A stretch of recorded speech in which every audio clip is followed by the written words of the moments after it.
Good morning. Welcome to Undisputed. Happy Friday. I'm Jenny Taft with Skip Bayless and Shannon Sharpe. Good morning, guys. How you doing? Good morning. Happy Juneteenth, Skip. Happy Independence Day to you, Shannon, and to your community, Shannon. Thank you, thank you. Way to go. For those that don't know, this is the official day that the slaves were freed. Supposedly, they were freed in 1863 with the Emancipation Proclamation. Yeah, but it took a while. Yeah, at the end of the war in 1865. So happy Juneteenth. There was no social media yet, No right? social media. How you doing today, Skip? I'm great. You see what I got on, Skip?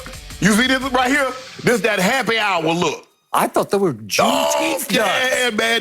That's that old get 'em shape. Get 'em Really? shape. Get 'em shape look right here. Really? Yeah. Oh, well, good luck with that. That's what it is. Oh, I wasn't so sure. So colorful, I don't even know. Thank you. Black Friday for Skip over Thank there. you. Skip, you briefly mentioned social media. And you know what? There were a couple things that took place yesterday. really? I want to catch you guys up to speed on exactly what I'm talking about. So yesterday, we talked about KD calling Kendrick Perkins a sellout. And Skip, you made a point on the show that you later posted on Twitter saying, quote, Kevin Durant called Kendrick Perkins a sellout because for 4 years in OKC, Perk was KD's enforcer/bodyguard. KD thanked Perk in his 2014 MVP speech. Then Perk played briefly with LeBron and sold out to him. Now KD is the enemy and LeBron is beyond Jordan. Mav, Rich, Randy, Perk. Well, Perk responded to you, Skip. Yeah. Quote, Skip, you're wrong again. Braun and I have been friends since the 8th grade. And by the way, we played on the same AAU team in high school called the Oakland Soldiers. You haven't learned since the last time you took an L on your show and had to buy me a case of Diet Coke. Skip, that is the latest, and I need to know your reaction this morning. I will get to that case of Diet Dew in just a minute, except he wanted Diet Coke, which is like irreverent and blasphemous on this show, but here we go. I want to thank my man Kendrick Perkins for enlightening me because now I get it. Yes, as Jenny points out, I did wonder out loud on yesterday's show and then on Twitter, why Kendrick Perkins so crazily defends LeBron, why he launches these personal attacks on anybody who becomes a threat to LeBron on the court, CKD, or off the court when it comes to activism, see now Kyrie. And I wondered, how did Kendrick Perkins play 4 great years with Kevin Durant in Oklahoma City as his enforcer, as his bodyguard, always had KD's back? And KD even went so far as to thank Kendrick Perkins in his 2014 MVP speech.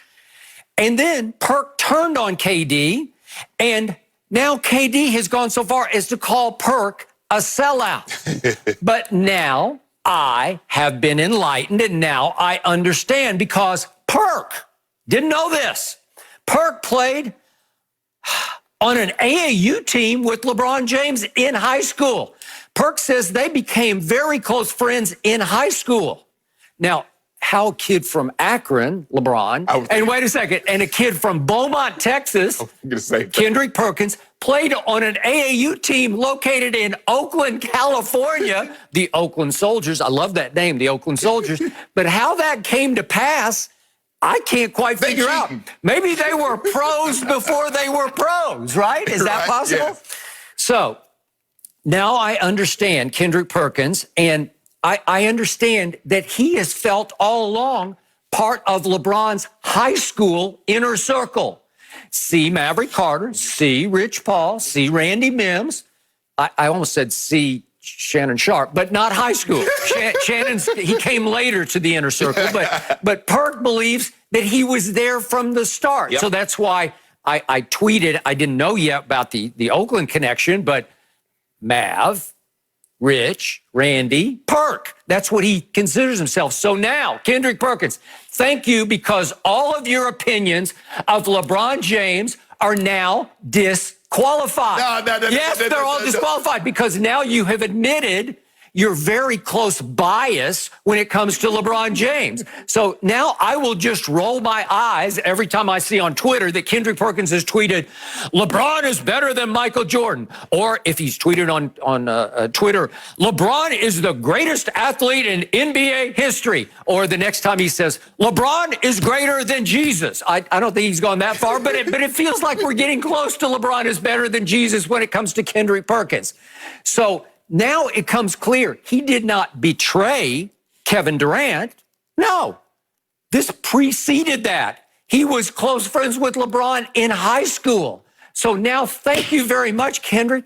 I get it. I stand corrected. I stand enlightened. And you, my friend, are completely disqualified when it comes to talking about LeBron James. Thank you. So he didn't betray KD. He stayed loyal to King James. He did, on the down low, because this was unpublicized. I have never read about this. I've never heard about this, because remember, when Kendrick was playing, it seemed like he never did an interview because he did not like the media. He stayed arm's length from the media, right? Yeah. Had you heard this? No. I hadn't. No. Well, you know what? I had started to hear it. It's like, because someone reached out to me on Twitter and said they were on the same AAU team, but I didn't see a picture. And I'm thinking the same thing you are. I'm like, hold on. LeBron's in Ohio. Perks in Texas. Beaumont, which is way South Texas, down on the bayou. I get it if they're both from like James Harden and Russ. Okay, even though California's a big state. Okay, but they were in Southern California, near their communities are next door to each other. How the hell y'all get to be AAU traveling teammates 3,000 miles away, and your team is in another state? What is that all about? The Oakland Soldiers? And then I looked deeper last night. They're ranked all-time the 4th best AAU team ever, because there was one in New Jersey that featured Kobe and Vince Carter and Rip Hamilton. Wow, okay. Yeah, how did that? I don't know. Kobe's from Philly. Yeah. Rip, I don't know where Rip's from, but I know Vince is from Florida. So I guess you just go pick, hey, I don't know. I want him, and y'all we going to be on the same team. Skip, I'm not going to let you do that. Because you told me that you got very close to Michael Jordan, and there are times that he would call you over, hey, Skip, let me talk to you. And you so now I'm gonna have to look at you with a little parched lip and a little side eye. I have never once socialized with Michael Jordan. No. I've not had a quote unquote beer with him. I've not had a meal with him. I just knew him reporter to subject. No, but he did things for you. He called you over and gave you info that he didn't give other people. Because he respected you. Okay. Yeah. Okay. So thank you, Mike. So maybe Kendrick respects LeBron. It never dawned on you that might be the case. Skip, we can't do that. We cannot, because someone is friends with someone does not mean they can't be objective. I get it, Skip.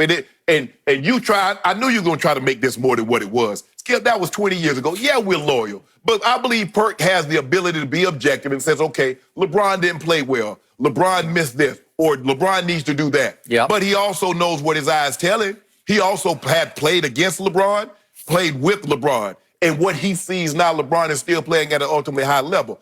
I love the fact that Big Perk ended up apologizing to Kyrie. We're gonna get into that a little later, Skip. But I'm not gonna discount anything that Perk says.